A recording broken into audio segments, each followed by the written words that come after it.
11 दिसंबर 2024 हमारे लिए first news. अगर आप ये न्यूज़ पढ़ेंगे तो आप समझ नहीं पाओगे कि ये कैसे हमें हमारे सिलेबस के साथ लिंक करना है। न्यूज़ को एक बार ठीक से पढ़ लीजिए। जैसे मैंने न्यूज़ को पढ़ा मुझे यहाँ पे 3 बातें समझ आई सुब्रमण्यम भारती के बारे में कि यूपीएससी प्री फैक्ट में या मेंस में GS1 में सुब्रमण्यम भारती जी पे किस तरह से क्वेश्चन पूछ सकती है। फर्स्ट क्वेश्चन हमारा बन सकता है क्या रोल था उनका फ्रीडम मूवमेंट में। उनका सेकंड रोल आता है लिटरेचर में, जो उन्होंने लिटरेचर लिखा, पोइट लिखा, उसके विषय क्या आते हैं, हम पे वो कितना इम्पैक्ट करते हैं। साथ ही थर्ड पॉइंट यहाँ पे बन जाता है सोशल रिफॉर्मर का, लोअर कास्ट के लिए उन्होंने क्या काम किया और वुमेन्स इशू पे उनके क्या व्यूज़ थे, उनका क्या रोल था। GS1 में पर्सनलिटीज में हमें क्वेश्चन हिस्ट्री में लिंक कर सकते हैं। साथ ही PT में कुछ पॉइंट्स या प्री फैक्ट क्वेश्चन बन जाता है। ये न्यूज़ पूरी पढ़ने की जरूरत नहीं है। हमारे काम का सिर्फ इतना ही है, जो हमारे वाइस प्रेसिडेंट होते हैं या राज्यसभा के चेयरमैन होते हैं उनको रिमूव कैसे किया जाता है। आर्टिकल कॉन्स्टिट्यूशन का 67 कहता है कि इनके रिमूवल के लिए कोई इम्पीचमेंट की जरूरत नहीं है, no formal impeachment process. Article 67 में कहा गया है उसके लिए कोई ग्राउंड भी नहीं है, जैसे हमारे प्रेसिडेंट के लिए ग्राउंड होता है या सुप्रीम कोर्ट हाई कोर्ट जजेस की इम्पीचमेंट के लिए कुछ ग्राउंड होता है। यहाँ पे ऐसा कुछ ग्राउंड दिया नहीं है। प्रेसिडेंट के लिए इम्पीचमेंट का ग्राउंड होता है वायलेशन ऑफ कॉन्स्टिट्यूशन, और हमारे जो जजेस होते हैं सुप्रीम कोर्ट के, हाई कोर्ट के लिए, उनके लिए ग्राउंड होता है प्रूव मिसबिहेवियर एंड इनकैपेसिटी। अगर आपको वाइस प्रेसिडेंट को रिमूव करना है तो आपको एक राज्यसभा में रेजोल्यूशन लाना पड़ेगा, जिसको इफेक्टिव मेजोरिटी राज्यसभा से रहेगी, साथ ही सिंपल मेजोरिटी चाहिए लोकसभा से। हम सिर्फ रेजोल्यूशन ओनली राज्यसभा में ला सकते हैं, लोकसभा में नहीं। उसके लिए आपको एडवांस नोटिस देनी पड़ेगी 40 डेज़ की हमारे वाइस प्रेसिडेंट जी को। नोटिस हम देंगे सीधा राज्यसभा के सेक्रेटरी जनरल को। ये PT फैक्ट क्वेश्चन बन जाता है। हो सके GS2 में मेंस में भी ये क्वेश्चन बन सकता है कि किस तरह से क्या प्रोसेस है हमारे वाइस प्रेसिडेंट जी को रिमूव करने की। ये न्यूज़ हमारे लिए काफ़ी इंपॉर्टेंट है। GS1 का टॉपिक है सिग्निफिकेंट इवेंट्स हिस्ट्री में, साथ ही पर्सनलिटीज पे क्वेश्चन पूछ सकते हैं। 1924 में वाइकोम, आज का केरला में, एक मूवमेंट हुई थी, टेम्पल एंट्री मूवमेंट। अगर हम बिपिन चंद्र की इंडियन फ्रीडम स्ट्रगल बुक पढ़ेंगे तो वहाँ पे टेम्पल एंट्री मूवमेंट पे एक सेपरेट चैप्टर है। मुझे लगता है आपने चैप्टर पढ़ना चाहिए। अगर आपने पहले ही पढ़ा होगा तो आज फिर से पढ़िए टेम्पल एंट्री मूवमेंट, वाइकोम सत्याग्रह 1924। आज इसको 100 ईयर पूरे हो गए। मुझे लगता था इस बार मेंस में ये क्वेश्चन आ सकता था, लेकिन आया नहीं। हो सके अगले साल UPSC प्री में या मेंस में कई क्वेश्चन बन जाए। ये फर्स्ट ऑर्गेनाइज मूवमेंट थी राइट्स ऑफ अनटचेबल कम्युनिटीज़ के लिए। हमें ओपन करना था मंदिर के डोर, साथ ही पब्लिक रोड लीडिंग टू जहाँ पे श्री महादेवा टेम्पल था। अगला वर्ड बन जाता है पेरियार जी का। यहाँ पे हम उनका रोल 2 पॉइंट से देखेंगे। फ्रीडम मूवमेंट में उनका क्या काम था, क्या रोल था हमारे लिए, और साथ ही उन्होंने किस तरह से सोशल रिफॉर्म की बात की, उसके लिए क्या काम किया।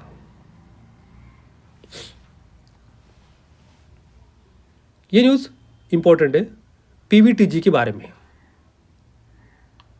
PVTG होती क्या है हम देखेंगे। साथ ही एक कीवर्ड आया है international fund for agriculture development, IFAD।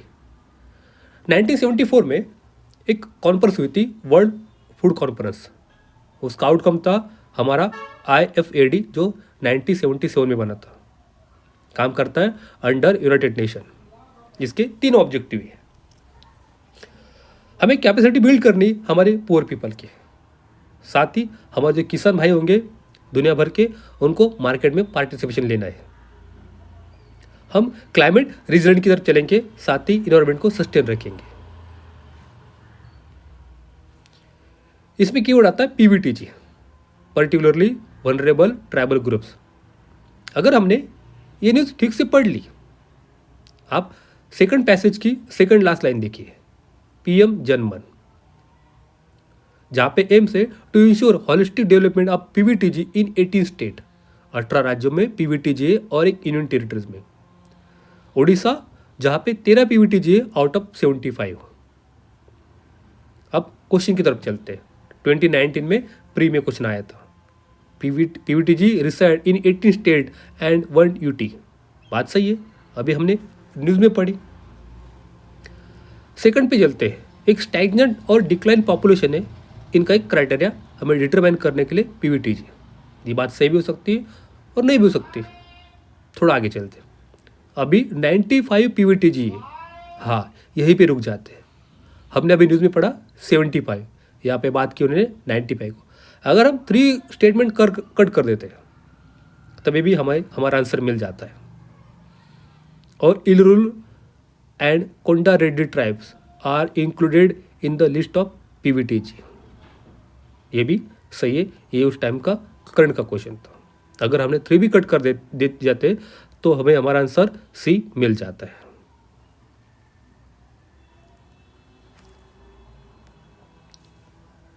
फिर एक कीवर्ड आता है, हमारी जो गवर्नमेंट है उन्होंने शुरू किया पीएम जनमन, प्रधानमंत्री जनजाति आदिवासी न्याय महाअभियान। राइट साइड में जो पॉइंट दिए, 18 स्टेट में, एक यूटी में 75 पीवीटीजी है, हम इन पे इतना करोड़ एलोकेट करेंगे। 7 लाख हाउस होल्ड है, 28 लाख उनकी पॉपुलेशन है। 9 मिनिस्ट्री मिलकर काम करेंगी इस प्रोग्राम पे, और हम 11 बेसिक एमिनिटीज़ प्रोवाइड करेंगे। सबको घर मिलेगा, पीने का पानी, सड़क, बिजली, hostel, skill development, mobile network, पोषण, आजीविका। बस अब चलते आगे। ये क्वेश्चन हम GS2 में पॉलिसी में लिंक करेंगे, गवर्नमेंट पॉलिसीज़। हो सके हमें सोसाइटी में पीवीटीजी भी कुछ लिखना रहेगा तो हम ये पॉइंट वहाँ पे लिख देंगे। हमने 3 कीवर्ड देखे, international fund for agriculture development, सीधा GS2 में मेंस में क्वेश्चन बन सकता है। इनका रोल क्या है, हेडक्वार्टर कहाँ पे, और हमें सब इसका स्ट्रक्चर मैंडेट हमें पता होना चाहिए। पीटी में भी इस पर क्वेश्चन बन सकता है। अगला कीवर्ड था पीएम जनमन।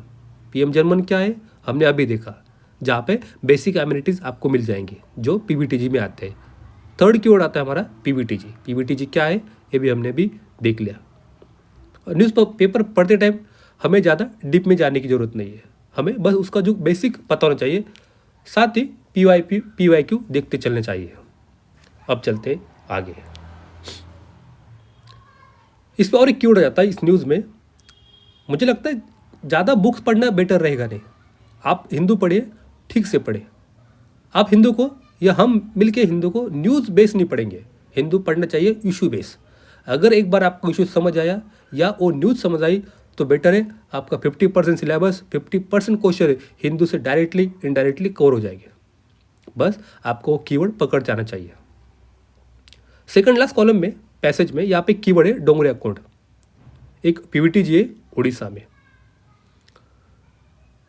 2030 में डोंगरे अकाउंट करंट में था, मतलब वहाँ पे सुर्खियों में था, तो यूपीसी ने उसी को पकड़ के एक क्वेश्चन बनाया। यहाँ पे 4 ट्राइब के नाम दिए, साथ ही 4 स्टेट के।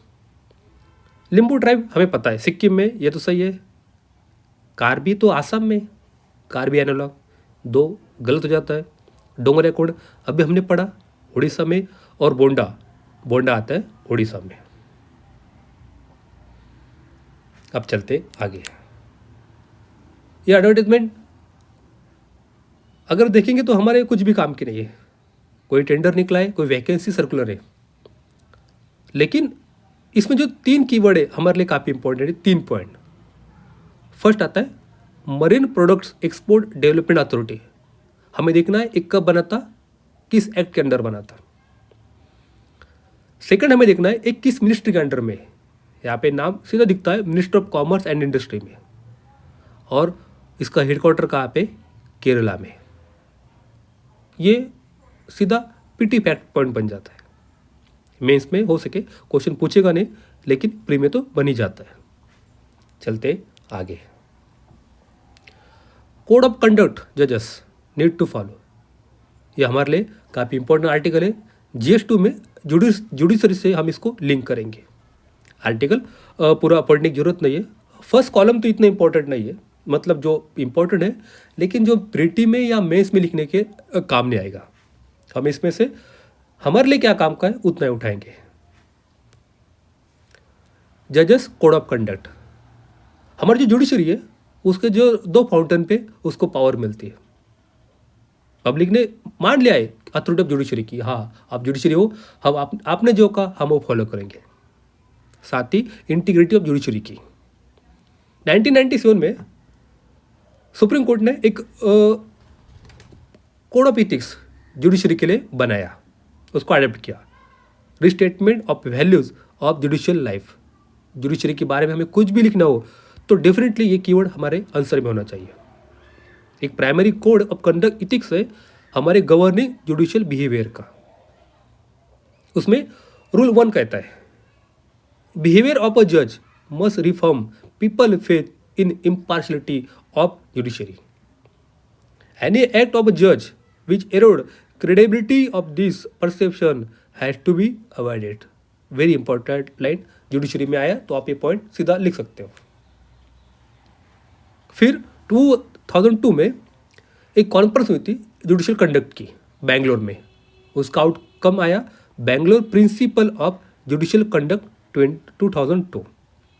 हमने एक फ्रेमवर्क बनाया जो रेगुलेट करेगा जुडिशियल कंडक्ट को।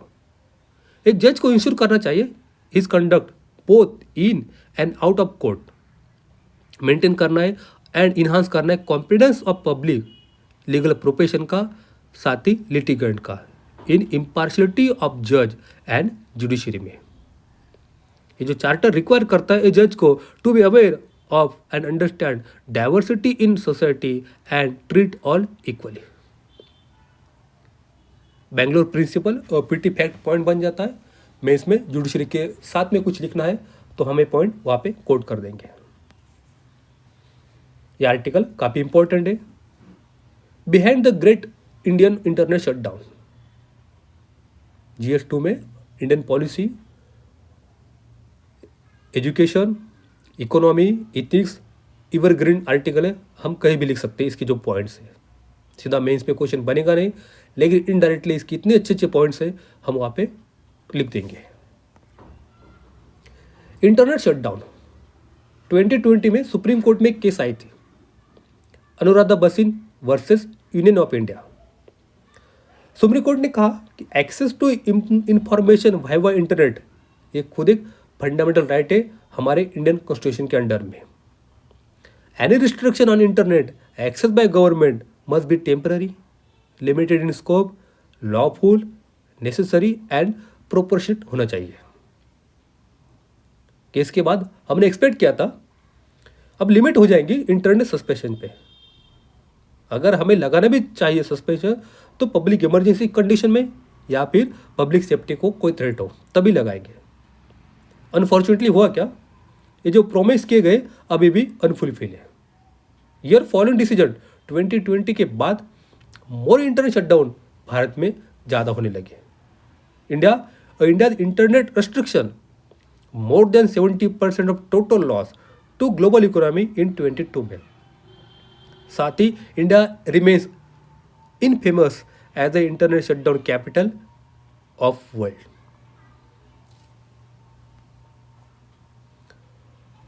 अनुराधा बसिन में केस में सुप्रीम कोर्ट ने कहा था कि आप पब्लिक कीजिए इंटरनेट सस्पेंशन ऑर्डर को, बट गवर्नमेंट क्या करती है, सस्पेंशन तो लगा देती है पर उसके लिए कोई ऑर्डर अपने वेबसाइट पे इशू नहीं करती।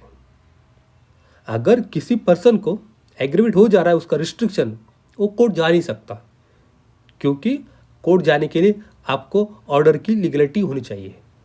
अभी तक ऑर्डर को इशू नहीं किया गया है, अब्सेंस ऑफ ऑर्डर। अगला पॉइंट है लैक ऑफ अवेयरनेस का। श्रेया सिंगल केस में 2013 में सुप्रीम कोर्ट ने श्रेया सिंगल केस, तो सुप्रीम कोर्ट ने आर्टिकल 66A को रिस्ट्रिक्ट कर दिया, मतलब उसको खत्म कर दिया IT एक्ट 2000 से। फिर मेघालय जो है स्टेट में, वहाँ पे एक आरटीआई दर्ज किया गया और उनको पूछा गया कि आपने क्या स्टेप उठाए सेक्शन 66A के लिए। तो मेघालय का कहना था, हमें तो पता ही नहीं है कि अनुराधा के बसिन केस और उसके पहले श्रेया सिंघल केस में क्या हुआ है। अगर किसी स्टेट गवर्नमेंट को पता नहीं तो हमारे जैसे आम आदमी को क्या पता होगा। अगर हम इंटरनेट शटडाउन करते तो उसके वाइड रेंजिंग इम्पैक्ट हमारे सोसाइटी पे हो सकते हैं। इंटरनेट सस्पेंशन एक प्रॉब्लम है independent of non compliance with direction of supreme court. क्या क्या सुप्रीम कोर्ट डायरेक्शन आई थी, हो सकता है सीधा GS2 में इस पे क्वेश्चन बन जाए। Shreya Singhal case, Anuradha Bassein case, article section 66A, हमारे आंसर में पॉइंट्स होने चाहिए। इन 20 में क्या हुआ था, Indian economy suffer losses to tune of 2.8 billion का लॉस हमें 2020 में हुआ था। ड्यू टू उस टाइम हमने 129 इंस्टेंट किए थे इंटरनेट शटडाउन के। इंटरनेट एक सोर्स है इंफॉर्मेशन का, एंटरटेनमेंट का, health care, education, livelihood, platform for society to interact with each other and world से एक बड़े स्केल पे। अगर हम इंटरनेट शटडाउन करते तो हार्म करेगा हमारे इकोनॉमिक, साइकोलॉजिकल, सोशल और जर्नलिस्ट वैल्यूज को। Cause by such suspension outweighed by any speculative benefits. Internet suspension अगर हमें लगाना चाहिए impose in times of emergency हो, पब्लिक थ्रेट हो तो हम लगा सकते हैं, not to stifle democratic exercise of right to protest. Internet भी एक माध्यम है राइट टू प्रोटेस्ट करने का। ये जो टाइम चल रहा है, internet is necessary to seek help, moreover it is also tool to verify rumours. अगर कुछ अफवाह चल रही है तो इंटरनेट के माध्यम से हमको लोगों को समझा सकते हैं, बता सकते हैं। लेकिन इनेबल हो जाता है इंडिविजुअल एंड गवर्नमेंट को टू डिसेमिनेट ट्रूथ। हम सत्य की तरफ जा ही नहीं सकते क्योंकि इंटरनेट तो शटडाउन है। लास्ट कुछ दिनों पहले JK government, Jammu Kashmir government, उन्होंने रिस्ट्रिक्ट कर दिया है access to any form of communication on ground, क्योंकि ये प्रोएक्टिव करेगा मटेरियल ऑन सोशल मीडिया पे। ये तो मिसगाइड हो सकता है जनरल पब्लिक को end result in law and order situation, ये गवर्नमेंट का कहना था। लेकिन government will do well to recognise that offline rumours, जैसे रमर्स या जो अफवाहें होते हैं ऑनलाइन हो सकती है, ये ऑफलाइन भी हो सकती है, ये भी मिसगाइड कर सकती है पब्लिक को। लेकिन इंडिविजुअल के पास कोई भी इंटरनेट का एक्सेस नहीं है, क्या डिटरमाइन करेगा veracity of this rumours independently. Article काफ़ी इंपॉर्टेंट था, चलते आगे। एक अवार्ड मिला है हमारे माधव गाडगिल जी को, चैंपियन ऑफ अर्थ अवार्ड। क्या है देखेंगे। Madhav Gadgil champion of earth award मिला है, जो यूनाइटेड नेशन का हाईएस्ट इन्वायरमेंटल ऑनर है। उनका जो काम था वेस्टर्न घाट पे, उसके लिए 2011 में 10 में इंडियन गवर्नमेंट ने एक कमेटी बनाई थी, एक expert panel, western Ghat ecology expert panel. उनको स्टडी करना था impact of population pressure, climate change and development activities on ecological fragile region में। उसके बाद उनकी रिकमेंडेशन आती है 2011 में। उन्होंने कहा कि एंटायर हिल रेंज है वेस्टर्न घाट का, आप उसको डिक्लेयर कर दिए इकोलॉजिकल सेंसिटिव एरिया, और ये जो पूरा जोन है उसको आप 3 भागों में डिवाइड कीजिए इकोलॉजिकल सेंसिटिव जोन में।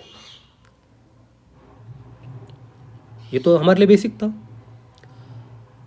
2011 में 12 में उनकी एक रिपोर्ट आई, यूपीएससी ने अगले साल 13 में उस पर क्वेश्चन पूछ लिया। क्वेश्चन था with refer to eco sensitive zones, और हमें करेक्ट बताना चाहिए। इको सेंसिटिव जोन ऐसे एरिया होते हम डिक्लेयर करते under the wild life protection act 1972 में। यहाँ पे सोचने की 2 बातें, इको सेंसिटिव जोन है, या हो सकता है वाइल्ड लाइफ प्रोटेक्शन एक्ट में आ जाए या इन्वायरमेंट प्रोटेक्शन एक्ट में आ जाए। अगर आपको पता भी नहीं हो तो आप वहाँ पे सोच सकते हैं। मुझे लगता है ये इन्वायरमेंट में आ सकता है, eco sensitive zone, environment protection act 1984 में। सेकंड कहता है the purpose of the declaration of eco sensitive zone provide करना है all kinds of human activity.